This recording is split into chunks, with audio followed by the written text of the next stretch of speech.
سحر اثر داره دیگه. کسی میتونه حال یه نفر رو خراب کنه، یه نفر رو عصبانی کنه. زنش رو دوست داره، عاشق و زنش متنفر شده ازش، عاشق شوهرش بود و متنفر شد، حال خودش خراب میشه، میره خودکشی میکنه. سوره بقره آیه 102. آیه 102 رو من تفسیرش رو کامل توی بحث سحر و جادو کردم. و تبعوا ما تتلو الشیاطین و علی ملک سلیمان. و این یهودی ها تبعیت میکردن از کارهایی که شیاطین تو ملک سلیمان میکردن. هم جن ها هم انسان ها. زیاد شد یه دفعه مردم با سحر همدیگه صدمه میزدن، شروع کردن آسیب رسوندن. خدا 2 فرشته رو، هاروت و ماروت، فرستاد، گفت برید به اینا آموزش بدید که اینا چجوری باید این سحرها رو از بین ببرن. سحر، جادو و به هم خوردن حال آدم زمانی است که انسان سیستم ایمنیش از بین رفته. یعنی نماز رو گذاشته کنار، تقوا رو گذاشته، معنویت و زیارت و امام حسین و اهل بیت و ضعیف کرده خودشو، نشسته با اینترنت هی خیالات خودشو. خیال خطرناکه دیگه. شما این بچه‌ها رو که می دستشون نمیاد، این بچه‌ها آسیب پذیریشون خیلی زیاد، جن پذیریشون زیاد میشه، سحر پذیری بچه‌ها زیاد میشه. یا میشینه فیلم نگاه میکنه، فیلم‌های مبتذل، فیلم‌های ناجور، فیلم‌های ترسناک. هی این ایمنی شخص میاد پایین‌تر، چون خیال تقویت میشه.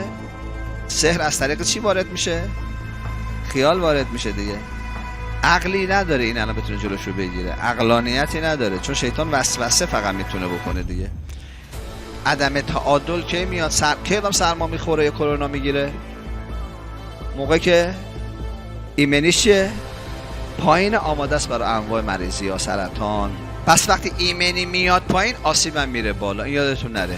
خیال زدگی، غم، غصه، اضطراب، ناشکری، بدبینی، سوء ظن، اختلاف، زودرنجی، حساسیت، دعوا، همه مال موقعی است که تو ایمنیت اومده پایین، یه جایی کارو خراب کردی، تغذیت رو قطع کردی. نه که نخوندم و خوندم ولی به درد نمیخورده، پلاستیکی بوده کار نمیکرده نمازم، زیارتم، قرائت قرآن نداشتم، گریه نداشتم، ذکر مصیبت نداشتم، حرم نبودم. وقتی ضعیف میشید آماده اید برای طلاق و دعوا و اختلاف و برای سحر و جادو و همه چی دیگه. ذهن آماده است، میپذیره. ما اونا که پول میگیرن هم اصلا موافق نیستیم، میگیم چرا پولتون رو خرجینه نکنید اینجا. ما خدا داریم، توسل داریم، صحیفه داریم، ذکر داریم. یه وقتی توصیه میکنم عزیزان بخونن این دعاهایی که امام سجاد در مورد سحر و جادو داره. در همینه که ما ایمن بمونیم.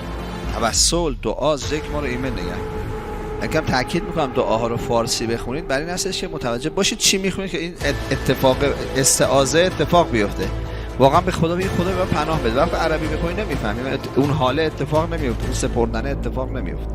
فارسی بخون بفهمید چی میگه. اونا که عربی بلدن عربی بخونن.